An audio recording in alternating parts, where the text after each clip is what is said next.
आदाब, KP news के bulletin में आपका स्वागत है। मैं हिना शेख आपके साथ। आइए सबसे पहले देखते हैं मुख्य समाचार। कर्नाटक में हनुमान ध्वज पर बवाल क्यों, भाजपा क्या कह रही, आरोपों पर कांग्रेस सरकार ने कहा। मुंबई के पूर्व पुलिस कमिश्नर परमबीर सिंह को बड़ी राहत, सीबीआई ने उगाही मामले में दाखिल की क्लोजर रिपोर्ट। 2 लाख का गांजा के साथ महाराष्ट्र का आरोपी गिरफ्तार, ढूंढ रहा था ग्राहक, पुलिस ने दबोचा। पहले चुनाव में एनडीए को नहीं हरा पाया इंडिया, चंडीगढ़ में जीता बीजेपी का मेयर। आखिरी मौका, नहीं तो बीजेपी करेगी पुतिन की तरह शासन, खड़गे ने दी चुनाव से पहले चेतावनी।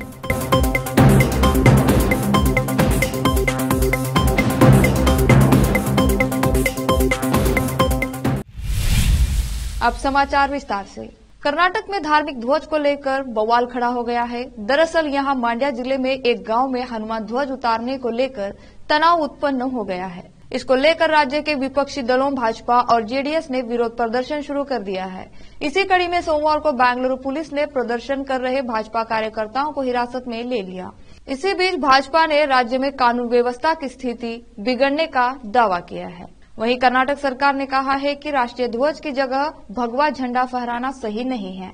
दरअसल मांड्या जिले के केरागोडू गांव में ऊंचे स्तंभ पर हनुमान ध्वज फहराया गया था। यह घटना पिछले हफ्ते की है, जब एक संगठन ने 108 फुट का ध्वज स्तंभ खड़ा किया और हनुमान ध्वज फहराया। जानकारी के अनुसार यह ध्वज श्री गौरी शंकर सेवा ट्रस्ट द्वारा लगाया गया था। हालांकि बाद में मांड्या जिला प्रशासन ने इस झंडे को उतरवा दिया। मांड्या कर्नाटक में 108 फीट ऊंचे ध्वज स्तंभ से हनुमान ध्वज को हटाने को लेकर मांड्या में बढ़ते तनाव के बीच केरागोडू ग्राम पंचायत विकास अधिकारी को निलंबित कर दिया गया है। मांड्या जिला पंचायत के मुख्य कार्यकारी अधिकारी शेख तनवीर आसिफ द्वारा सोमवार को जारी आदेश में कहा गया कि अनुमति केवल कोरागोडू गांव में भारतीय तिरंगा फहराने के लिए दी गई थी, न केवल लोगों को मौका दिया। 28 जनवरी को ही पंचायत उपमंडल अधिकारी ने तहसीलदार और पुलिस अधिकारियों के साथ मिलकर झंडा हटा दिया, जिससे कानून व्यवस्था की समस्या पैदा हो गई, जिसके लिए पीडीओ को जिम्मेदार ठहराया गया। झारखंड के मुख्यमंत्री हेमंत सोरेन कहां हैं? यह सवाल इस समय सियासी गलियारों में चर्चा का विषय है। प्रवर्तन निदेशालय ने बताया कि हेमंत सोरेन रविवार की रात को दिल्ली स्थित अपने घर से निकल गए थे। रांची अभी तक वह पहुंचे नहीं। ऐसे में हेमंत सोरेन आखिर है कहां? झारखंड में मंत्री आलमगीर आलम से जब पूछा गया तो उन्होंने कहा कि वह रांची में नहीं है। महात्मा गांधी को श्रद्धांजलि देने पहुंचे झारखंड के मंत्री आलमगीर आलम ने कहा, अगर मुख्यमंत्री जी रांची में होते तो वही यहां आते। अगर वह नहीं आए तो जाहिर सी बात है कि हेमंत सोरेन रांची में नहीं है। मुंबई पुलिस के पूर्व कमिश्नर परमबीर सिंह को बड़ी राहत मिली है। दरअसल सीबीआई ने परमबीर सिंह के खिलाफ कथित जबरन उगाही मामले में क्लोजर रिपोर्ट दाखिल कर मामले को बंद करने की अपील की है। परमबीर पर थाने के एक बिजनेसमैन से कथित तौर पर 2 करोड़ रुपए की जबरन उगाही करने के आरोप लगे थे। सीबीआई की क्लोजर रिपोर्ट में कहा गया है कि शिकायतकर्ता द्वारा लगाए गए आरोपों की पुष्टि के लिए सबूत नहीं है। साथ घटना के 5 साल बाद शिकायत दर्ज कराई गई। शिकायतकर्ता कथित उगाही के रुपयों की डिलीवरी के लिए हुए बैठकों के कोई सटीक तारीख, समय या स्थान नहीं बता सका। आरोपी के खिलाफ अभियोजन शुरू करने के लिए कोई पुख्ता सबूत भी नहीं है। राजधानी रायपुर में नशे का कालाबाजारी करने का मामला सामने आया। मामला थामने का नाम नहीं ले रहा है। पुलिस प्रशासन अवैध नशे और कारोबारियों के खिलाफ लगातार कार्रवाई कर रही है।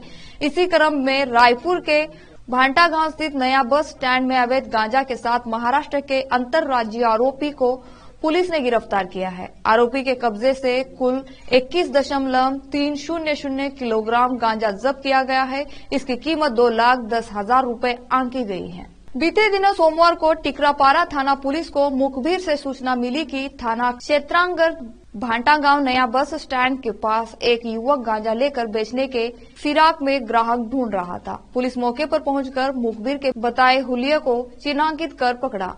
पुलिस के पूछताछ में व्यक्ति ने अपना नाम मुजाहिद 34 साल निवासी तहसील तेल्हारा जिला अकोला महाराष्ट्र का होना बताया। अब लेते हैं छोटा सा ब्रेक। हिंदुस्तान के हर कोने में हम हैं मौजूद।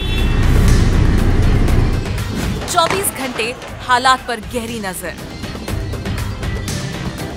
खबरों से जुड़े चुपते सवालात, और आपको दिखाता है धार्मिक, सामाजिक, राजनीतिक, लोकल और इंटरनेशनल न्यूज की सबसे बेहतर कवरेज, जो आपको रखती है हर पल बाखबर। देश और दुनिया भर की खबर के लिए देखते रहें केपी न्यूज 24/7। ब्रेक के बाद आपका स्वागत है। नैनीताल के प्रसिद्ध घोड़ाखाल मंदिर में कुलदार चहलकदमी करता हुए सीसीटीवी में कैद हुआ है। सीसीटीवी फुटेज में साफ दिख रहा है कि गुलदार मंदिर परिसर में गोलजीव देवता के मंदिर से गुजरता हुआ बाहर जा रहा है। ये वीडियो 29 जनवरी सवेरे 3:44 का है। सीसीटीवी में दिख रहा है कि गुलदार थोड़ी देर रुका और फिर मंदिर परिसर से बिना किसी को नुकसान पहुंचाए बाहर चला गया। वैसे इन दिनों पहाड़ी इलाकों के रिहायशी क्षेत्रों में बढ़ती जा रही है। बता दें कि गोलजू को यहाँ न्याय का देवता माना जाता है। इसके मंदिर में अर्जी लगाई जाती है। लोग अपनी मन्नतें कागज पर लिखकर एक स्थान पर टांग देते हैं। बताया जाता है कि गोलजू देवता इन्हीं मन्नतों के जरिए लोगों की पुकार सुनते हैं। मन्नत पूरी होने के बाद लोग यहाँ घंटियां टांग कर जाते हैं। इस मंदिर में कई हजार घंटियां टंगी हुई हैं, जो इस मंदिर का अलग ही आकर्षण है। इस मंदिर के अंदर सफेद घोड़े पर पगड़ी पहन गोलू देवता की मूर्ति है। उनके हाथों में धनुष बाण भी है।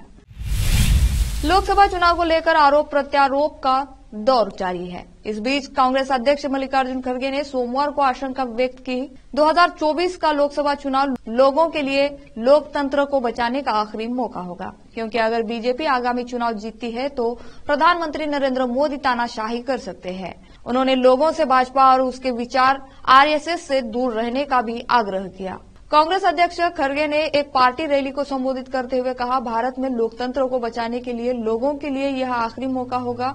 अगर नरेंद्र मोदी एक और चुनाव जीतते हैं तो देश में तानाशाही होगी। भाजपा रूस में पुतिन की तरह भारत पर शासन करेगी। खड़गे ने भाजपा और आरएसएस पर तीखा हमला बोलते हुए कहा कि मोदी के नेतृत्व वाली मौजूदा सरकार राज्यों और विपक्ष के नेताओं को डरा धमका कर चल रही है। खड़गे ने दावा किया, नेताओं को नोटिस भेजे जा रहे हैं और ईडी तथा आयकर विभाग राजनीतिक विरोधियों को कुचलने के हथियार बन गए हैं। उन्होंने कहा कि लोगों को भाजपा और आरएसएस की विचारधाराओं के बारे में पता होना चाहिए।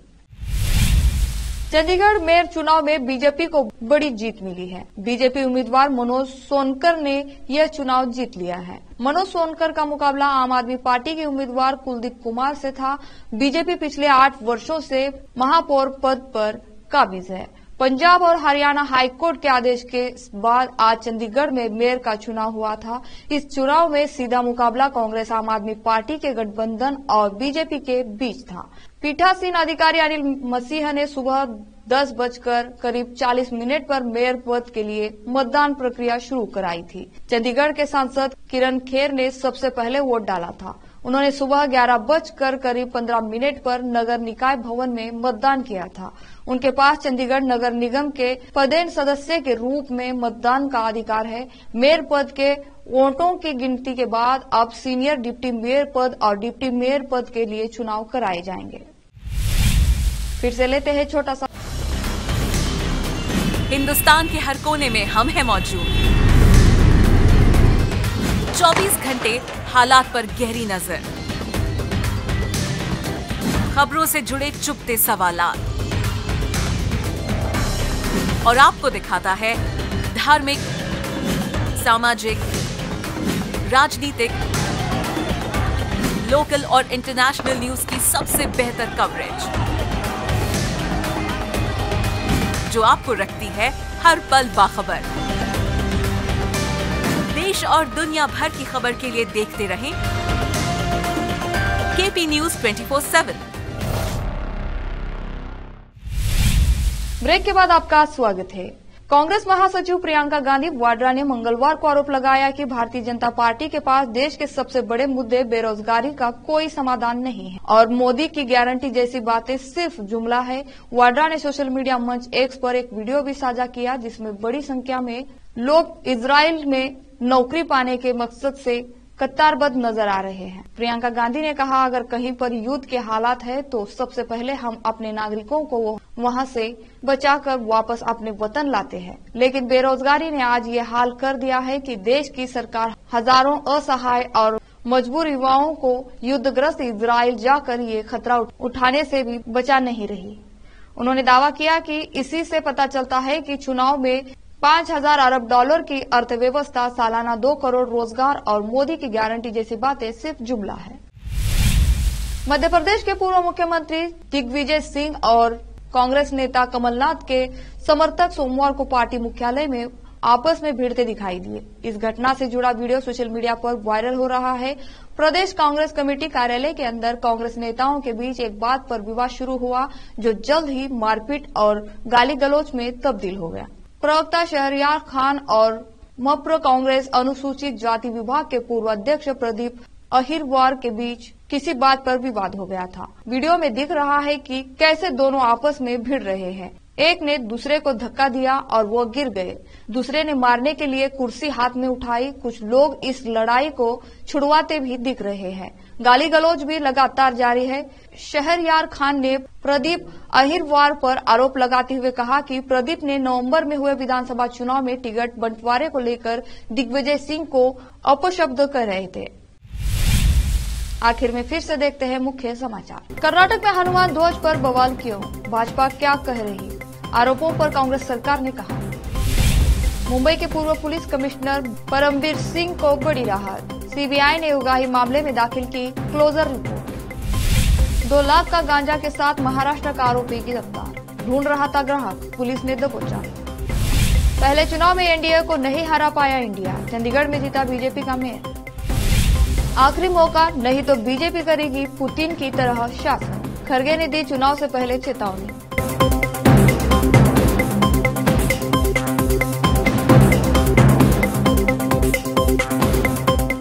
केपी न्यूज के बुलेटिन में आज इतना ही। देश और प्रदेश के समाचारों के लिए देखते रहिए आपका अपना चैनल केपी न्यूज 24/7। धन्यवाद।